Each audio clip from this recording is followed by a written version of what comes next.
আসসালামু আলাইকুম, welcome to this English channel. আজকে আমরা মডিফায়ারের আরও একটি ক্লাস নিয়ে হাজির হয়েছি। পূর্বে আমরা মডিফায়ারের একটি ক্লাস দেখিয়েছি। আজকে আমরা অন্যান্য নিয়মগুলো নিয়ে আলোচনা করব। শুরুতেই আমরা দেখি ফ্রি মডিফাই দ্য ভার্ব যখন বলা হবে তখন শূন্যস্থানটিতে করতে হবে অ্যাডভার্ব। উদাহরণস্বরূপ, whatever the paper is it gave helps a man। এখানে রয়েছে সাবজেক্ট, সাবজেক্টের পরে গ্যাপ, তারপরে ভার্ব। তাহলে গ্যাপটিতে রিয়েলি, গ্রেটলি এই সকল অ্যাডভার্বগুলো বসানো যাবে। তাছাড়া আমরা একটি সেন্টেন্সের উদাহরণ দেখি। সাবজেক্ট যখন থাকবে তারপরে ডু, তারপরে যদি মূল ভার্ব থাকে তাহলে এখানে অ্যাডভার্ব হিসেবে নট বসবে। তাছাড়া দুইটি ভার্বের মাঝে অ্যাডভার্ব বসে, সে বিষয়টি আমরা অবশ্যই জানি। His chamber is gap furnished, এখানে দেখি ভার্ব ইজ এবং তারপরে ভার্ব হলো ফার্নিশড, তারপরের ভার্বটি ফার্নিশড। তাহলে দুইটি ভার্বের মাঝে অবশ্যই অ্যাডভার্ব বসে। পোরলি, সিম্পলি, হার্ডলি এরকম যে শব্দটি মিলে সেই সকল শব্দগুলো বসানো যাবে। আমরা উপরের যে উদাহরণটি বলেছি সেই উদাহরণটি এখানে এভাবে থাকবে। দে ডু গ্যাপ, তারপর ড্রাইভ, এখানে ডু অক্সিলারি ভার্ব এবং ড্রাইভ মূল ভার্ব, তাহলে অবশ্যই শূন্যস্থানটিতে নট বসালে হবে। নেক্সট রুলটি হলো post modify the verb. Post modify the verb যখন বলা হবে তখন শূন্যস্থানে অবশ্যই অ্যাডভার্ব বসবে। For example, one should select the news paper rightly, properly এভাবে। নেক্সট উদাহরণ, people gap depend on agriculture, এখানে সাবজেক্ট, সাবজেক্টের পরে গ্যাপ, গ্যাপের পরে ভার্ব, তাহলে অবশ্যই গ্যাপটিতে অ্যাডভার্ব হবে রিয়েলি, বেসিক্যালি, মেইনলি।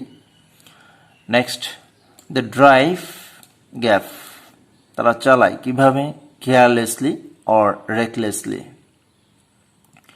নেক্সট উদাহরণ, deforestation means cutting down of trees gap at random, ব্যাপক হারে, indiscriminately or at a large scale.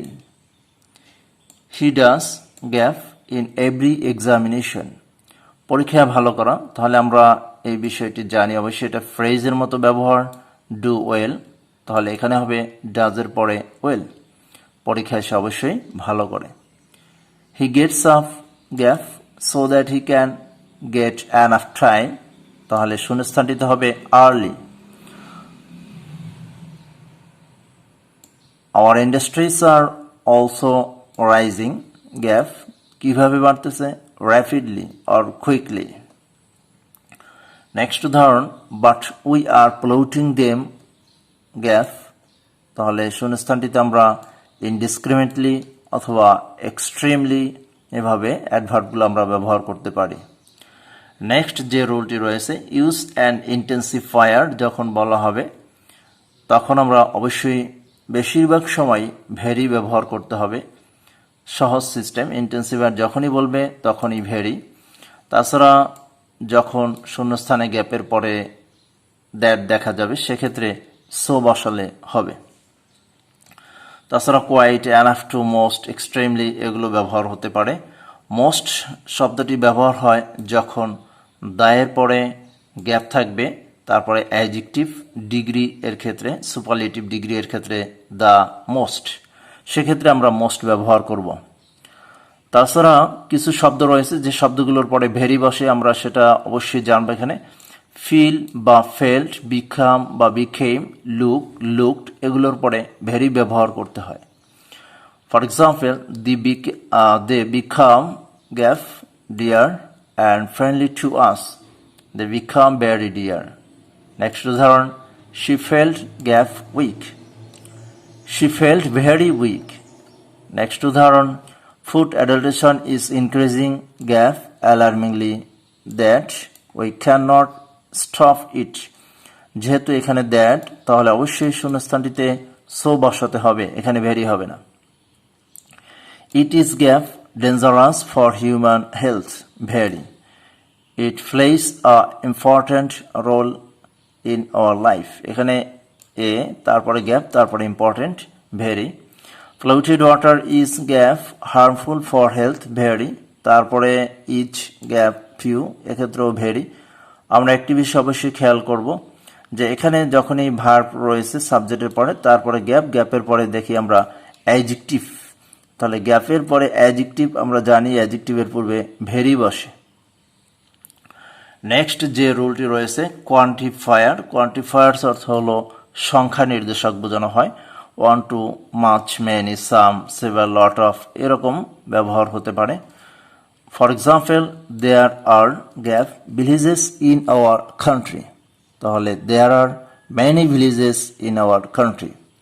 Next in fact, next উদাহরণটি in fact gap living beings need to take food, এখানে all living beings, সকল জীবন্ত অস্তিত্ব। Next উদাহরণটি হলো water is polluted by gap kinds of waste and filth, এখানে many, different বা various use করা যেতে পারে। হি says prayer gap Times a day, কয়বার, তাহলে 5 টাইমস, 5 বার প্রার্থনা করে। নেক্সট যে উদাহরণটি রয়েছে নাউন অ্যাডজেক্টিভ, নাউন অ্যাডজেক্টিভে যে শূন্যস্থানে যে শব্দটি হবে সে শব্দটি হবে নাউন, যে শব্দটি অবশ্যই অ্যাডজেক্টিভের কাজ করে। For example, it was a hot day, তাহলে শূন্যস্থানটিতে হবে summer, it was a hot summer day. এখানে yesterday I went to a gap fair, তাহলে আ বুক ফেয়ার, এখানে বুক শব্দটি নাউন অ্যাডজেক্টিভের কাজ করবে। এছাড়াও আমরা কিছু সহজ সিস্টেমে দেখব কিছু ফ্রেজের মতো a reading room, train journey, a tea garden, school magazine, a college magazine, school library, college library, flower garden, bus station, railway station, a village fair, the village people, village doctor, day labourer, street hawker, street boy, food adulteration, the language movement, তাছাড়া the liberation war, এগুলো অবশ্যই noun অ্যাডজেক্টিভের কাজ করবে। কারণ হলো এর শুরুতে article, তারপরে মাঝের শব্দটি নাউন, মাঝের শব্দটি যে নাউন সেই নাউনটি অবশ্যই অ্যাডজেক্টিভের কাজ করবে, তারপরেও শব্দটিও নাউন। ডেমনস্ট্রেটিভ, এখানে ডেমনস্ট্রেটিভ বলতে আমরা আগেই জানি যে দিস, দোস, এগুলো ব্যবহার হয়। For example, he never neglects dash duty, this duty. We can never forget gap lovely sea birds, এখানে প্লুরাল যেহেতু তাহলে দোচ। আরেকটি বিষয় বলে রাখি, যদি কাছাকাছি বোঝানো হয় তাহলে দিস, এবং যখন দূরে বোঝানো হয় সেক্ষেত্রে দ্যাট, দোজ ব্যবহার করতে হয়। ডিটারমিনার, নেক্সট রুলটি হলো ডিটারমিনার। এখানে ডিটারমিনার বলতে আমরা অ্যাডজেক্টিভের শুরুতে যা ব্যবহার করতে হয় সেগুলো, অর্থাৎ হেড ওয়ার্ড, সেই শব্দটিকে বা আর্টিকেল, এগুলোকে বলা হয় determiner. For example, gap dishonest businessman, এখানে আমরা সাম ব্যবহার করতে পারি। Some dishonest businessman use poisonous chemicals in food. Life is gap valuable then, যেহেতু এখানে দেন রয়েছে তাহলে অবশ্যই মোর ব্যবহার করতে হবে। ইট প্রিভেন্টস গ্যাপ ডিজিজেস, ইহা প্রতিরোধ করে many diseases.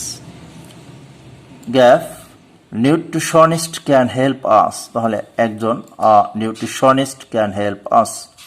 Sabbir is gap ideal student, তাহলে এখানে আইডিয়াল, তাহলে হবে এন।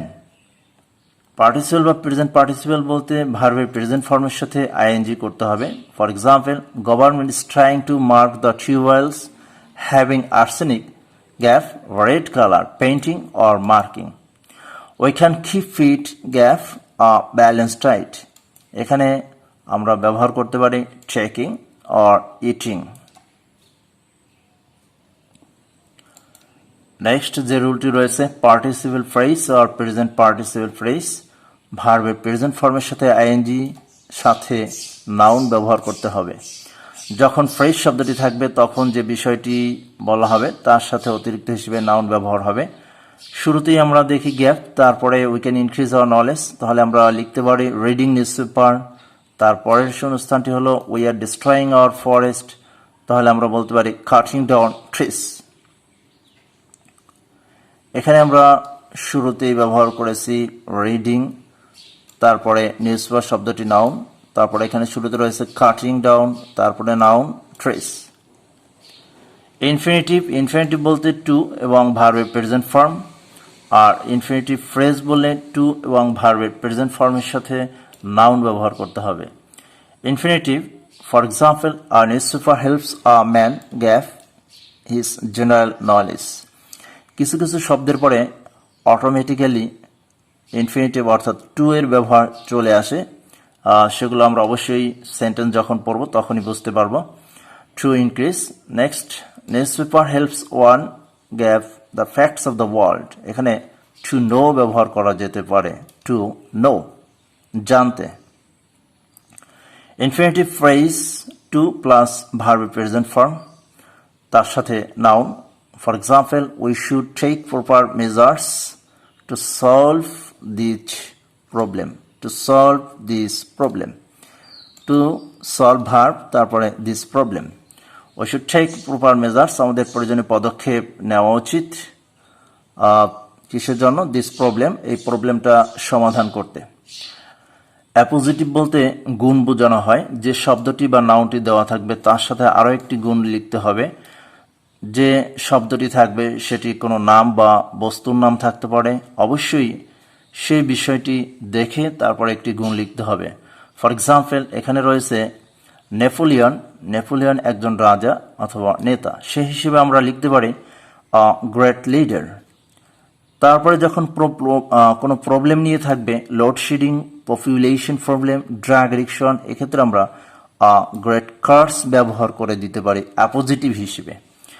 যখন আমরা দেখব যে নিউজপেপার বা বুকস এগুলো থাকবে, তখন অ্যাপোজিটিভ হিসেবে the store house of knowledge ব্যবহার করতে পারি, জ্ঞানের ভাণ্ডার।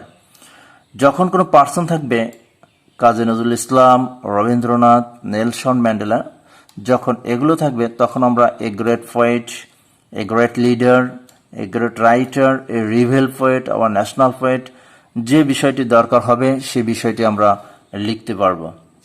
আইনস্টাইন, সক্রেটিস, প্লেটো, অ্যারিস্টটল, যখন কোনো বিজ্ঞানীদের নাম থাকবে তখন আমরা অ্যাপোজিটিভ হিসেবে লিখব আ গ্রেট সায়েন্টিস্ট। যখন কোনো পার্সন হিসেবে ফার্মার, টিচার, ডক্টর, পার্সন যে কোনো একজন ব্যক্তির নাম থাকবে, সেক্ষেত্রে আমরা farmer, teacher, doctor, day labourer, great king, এই বিষয়গুলো আমরা লিখতে পারবো। ইংলিশ যখন শব্দটি থাকবে তখন আমরা লিখতে পারবো অ্যান ইন্টারন্যাশনাল ল্যাঙ্গুয়েজ, অথবা কমন ল্যাঙ্গুয়েজ, অথবা ফরেন ল্যাঙ্গুয়েজ। বাংলাদেশ শব্দ যখন থাকবে তখন a small country, a beautiful country, our motherland, এগুলো আমরা ব্যবহার করতে পারবো। তাছাড়া এডুকেশন যখন থাকবে তখন the backbone of a nation, অথবা বেসিক হিউম্যান রাইট, মানুষের মৌলিক অধিকার। টি যখন থাকবে তখন আমরা লিখতে পারবো an important element of environment, টিডি অথবা এয়ার। তারপরে ওয়াটার যখন থাকবে সেগুলোর ক্ষেত্রেও আমরা an important element of environment ব্যবহার করতে পারবো।